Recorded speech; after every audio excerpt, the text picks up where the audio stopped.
Houve um alerta de tornado nos últimos 3 dias, mas eu não acho que o que está lá fora seja um tornado. Minha família se mudou para os Estados Unidos há 9 anos e eu moro em uma área propensa a tornados. É comum receber alertas, o incomum é que durem 3 dias. Cheguei do trabalho e me joguei no sofá para descansar, quando fui interrompida por minha TV e telefone tocando com um alerta de tornado. Levantei do sofá e levei meu cachorro e meu jantar para o porão abaixo da casa. Desci os degraus e eu sabia que a energia não duraria muito, então comecei a aquecer o gerador. Depois disso, verifiquei 2 vezes se tinha água e comida antes de me sentar na minha velha cadeira que tinha deixado lá e liguei o rádio. Achei que conseguiria pelo menos meia hora de sinal de rádio antes que fosse distorcido e levado pela tempestade. De repente, o rádio emitiu um alerta meteorológico de emergência que dizia: os residentes são aconselhados a ficar dentro de casa ou em um porão e fechar todas as janelas. Também são aconselhados a trancar todas as portas, barricar as entradas dos porões e a não atender a qualquer pedido de ajuda ou pedido de entrada até um sinal oficial.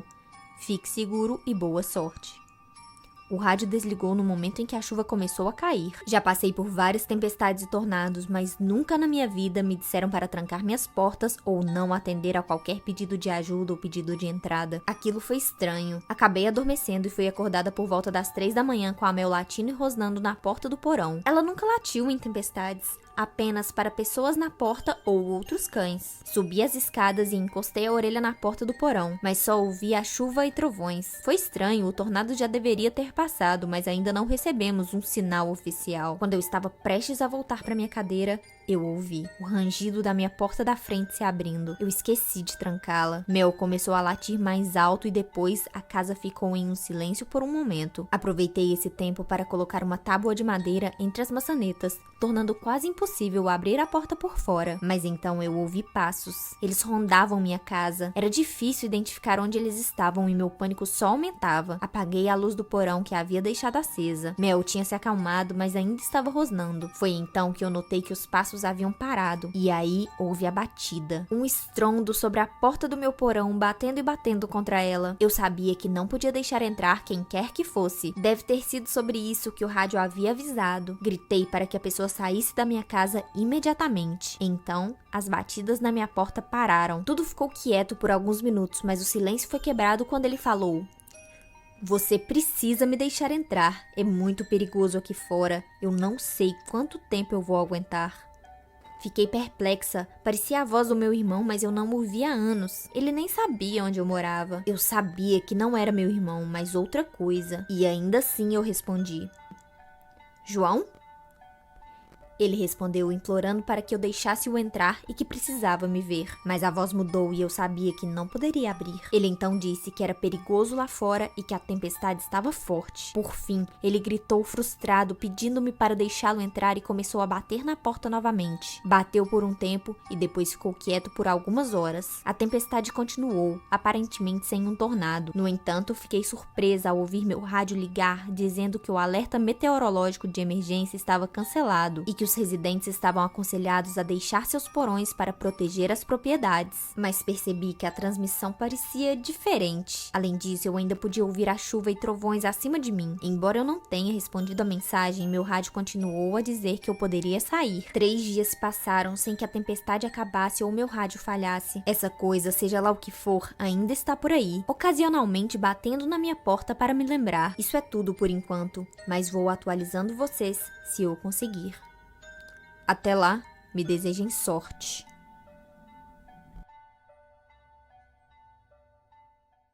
Vou contar minha história pra vocês. Eu já nasci uma gênia. Compreendido, eu diria. Talvez por causa do meu cabelo nada convencional, ou pelo meu temperamento, digamos, um tanto agressivo. Levei várias advertências na escola até que a expulsão veio. Então eu e minha mãe resolvemos mudar de cidade. Como ela tava um pouco sem grana, ela foi pedir ajuda pra uma velha amiga. Esse dia eu causei uma mega confusão. Rolou um acidente com os cachorros e por minha causa, minha mãe morreu. Ela tinha me dado um colar de família esse dia e eu perdi. Virei órfã e fugitiva. Fui morar com 2 garotos e o tempo passou. Juntos nós viramos os melhores ladrões da cidade.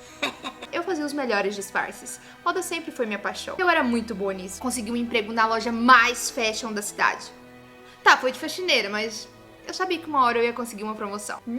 Enchi tanto meu gerente que a única coisa que ele me deu foi uma hora extra. Fiquei sozinha na loja e bebi um pouquinhozinho, fiquei um pouco altinha e resolvi fazer algumas alterações. Ah, gente, por favor, aquela vitrine tava ridícula. Acordei na loja com meu patrão. Quando ele foi me demitir, ela chegou. A baronesa. Quem fez aquela vitrine? Foi assim que eu perdi e ganhei um emprego no mesmo dia. Ela era a criatura mais severa, impetuosa e perversa que eu já conheci em toda a minha vida. E era legal saber que ela gostava do meu trabalho. Até eu ver ela com ele. O colar da minha mãe. Era ela. A mulher do dia que minha mãe morreu. Mas por que ela tava com ele? Ah, eu vou pegar de volta. Eu bolei um plano. Ela ia dar um baile e ia ser o momento perfeito. E eu ia ser a distração perfeita. Não eu, a Estela. Eu mesma. Com meu cabelo original. E obviamente um look babadeiro, né? Que eu não tô pra brincadeira. Cheguei causando e distraindo, mas o plano saiu um pouco do controle e um dos cachorros dela comeu o colar. No meio da confusão, a baronesa usou um apito pra comandar os cachorros. Aquele barulho, eu lembro de algum lugar. Foi ela que matou minha mãe. Vagabundo! Dizem que existem 5 estágios do luto. Negação, raiva, negociação, depressão e aceitação. E eu gostaria de acrescentar mais um. Vingança. Agora o pau vai torar! Fui trabalhar. Quer dizer, Estela foi trabalhar no outro dia normalmente. Eu não fazia ideia que éramos a mesma pessoa. Sequestrei os cachorros dela. Gente, ele engoliu o colar. E o objetivo agora é colocar ela pra baixo de cachorro, criar uma rival, um estilista melhor. Pegou? Não. Gente! Ah, tá! Então eu comecei a causar em todos os eventos de moda. E deu certo, só falavam de mim. A baronesa começou a temer sua nova inimiga. Chegou o dia do desfile do novo lançamento da baronesa e um terrível acidente aconteceu. Coincidentemente, o meu desfile estava prontíssimo do lado de fora. Meu desfile e o meu casaco de pele de dálmata. Não, gente, não matei o cachorro, pô. Ainda. Fui pra casa feliz e contente. Ela seguiu os meninos. Aqueles imbecis. Nessa altura do campeonato, ela já sabia que eu e a Estela éramos a mesma pessoa e tava... Ela me amarrou. Joguei na cara dela que eu fiz tudo que eu fiz por causa que ela matou minha mãe. Ela fez a indiferente e tacou fogo em tudo. Achou que ia me matar. Acordei na casa de um desconhecido. Ele me entregou o colar da minha mãe, que era uma chave, na verdade. Abri uma caixa onde tinha uma certidão de nascimento. A minha certidão de nascimento. Não pode ser. A baronesa era minha mãe biológica. A minha inimiga era minha mãe e matou a minha mãe. Ai, que ódio. Mas agora faz um pouco de sentido eu nunca ter conseguido ser a doce Estela. Eu sou uma gênia, má e um pouquinho maluquinha. Eu não sou igual a ela. Eu sou melhor. Arquitetei um plano perfeito. Após a minha suposta morte, a baronesa anunciou um baile. E eu armei pra que ela tentasse matar a Estela. Na verdade, eu fiz parecer que ela conseguiu. Todo mundo viu e ela foi presa. Antes de morrer, a Estela passou tudo pro meu nome. Casa, fortuna, título, cães. Mas a minha história não acaba por aqui. Talvez eu tente matar alguns cachorrinhos. Prazer, Cruella. Oi, Marisa! Hoje eu vou contar a história da minha seguidora Juliana e enquanto eu conto a história, eu vou te mostrar como que eu fiz essa maquiagem aqui. A Juliana contou que há uns anos atrás, o sogro dela sofreu um acidente de carro que foi, assim, muito feio, muito grave. Quem viu as ferragens do carro falou que foi um milagre ele ter conseguido sobreviver. Inclusive, o carro dele deu perda total. Enquanto ele estava ali nas ferragens, apareceu um cara e ficou conversando com ele, falando que a ajuda já estava vindo, que a polícia já estava vindo e que ia ficar tudo bem e acalmando ele. Esse cara se apresentou como Marcos e ficou ali o tempo todo mesmo até a ajuda chegar. Aliás, até depois que a ajuda chegou. E quando o resgate chegou, ele fez questão de ir na ambulância junto com o sogro da Juliana pro hospital. No hospital, o sogro da Juliana foi levado direto pra cirurgia. Pediram pra esse cara, pro Marcos, se ele poderia preencher a ficha do sogro da Juliana, com os dados do sogro da Juliana. Ele falou que poderia. Eu não sei se eu expliquei isso no início do vídeo, mas esse acidente aconteceu numa estrada em outro estado que ele não morava. Então, assim, não tinha como a família dele estar ali com ele. O Marcos ficou ali na recepção, ele preencheu a ficha toda com todos os dados, documentos,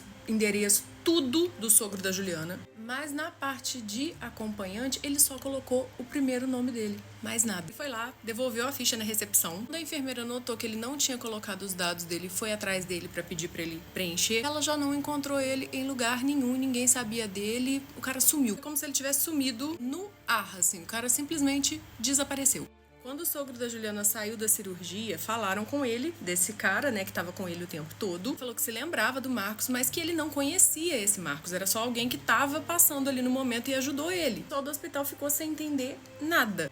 Como que eles não se conheciam, mas esse cara preencheu todos os dados do sogro da Juliana? Porque ele sabia número de documento, endereço, tudo. Eles tentaram de todas as maneiras encontrar esse Marcos, mas nunca conseguiram encontrar. Isso permanece sendo um mistério na família. O dia que um homem casado se apaixonou por mim e largou a família dele. E sem dúvida essa foi a pior fase que eu já tive na minha vida. No dia 17 de setembro eu conheci esse homem, o nome dele era Marcos, e a gente teve uma relação de 2 anos. Quando eu o conheci, a gente se conheceu numa festa aqui em São Paulo, e no primeiro dia que a gente se conheceu, a gente acabou ficando, e logo depois disso, né, passou uma semana, a gente se encontrou novamente e eu dormi com ele.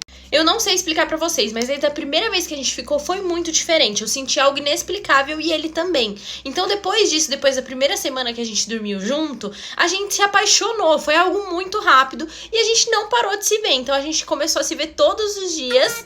Ele me levava pra jantar em restaurante caro, ele me levava ao shopping, me levava no cinema, ele comprava tudo que eu queria, mas assim, eu não pedia nada. Ele mesmo oferecia, ele mesmo que dava. Eu não tinha intenção nenhuma de interesse ou algo do tipo. E eu fui me apaixonando por completo por essas atitudes que ele tinha comigo.